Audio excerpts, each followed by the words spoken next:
खुदावंद के पाक कलाम में से ज़बूर नंबर 4 पढ़ेंगे। जब मैं पुकारूं तो मुझे जवाब दे, आए मेरी सदाकत के खुदा। तंगी में तूने मुझे कशादगी बख्शी, मुझ पर रहम कर और मेरी दुआ सुन ले। आए बनी आदम, कब तक मेरी इज्जत के बदले रुसवाई होगी?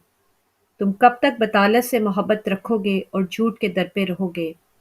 जान रखो कि खुदावंद ने दीनदार को अपने लिए अलग कर रखा है। जब मैं खुदावंद को पुकारूंगा तो वो सुन लेगा। थरथराओ और गुनाह न करो। अपने अपने बिस्तर पर दिल में सोचो और खामोश रहो। सदाकत की कुर्बानियां गुजरानो और खुदावंद पर तवक्कल करो। बहुत से कहते हैं, कौन हमको कुछ भलाई दिखाएगा? आए खुदावंद, तू अपने चेहरे का नूर हम पर जलवागर फरमा। तूने मेरे दिल को उससे ज्यादा खुशी बख्शी है जो उनको गल्ला और मैं की फरावानी से होती थी। मैं सलामती से लेट जाऊंगा और सो रहूंगा, क्योंकि आए खुदावंद, फ़क़्त तू ही मुझे मुतमईन रखता है। खुदावंद के पाक कलाम के पढ़े और सुने जाने पर खुदावंद की बहुत सी बरकत हो। आमीन।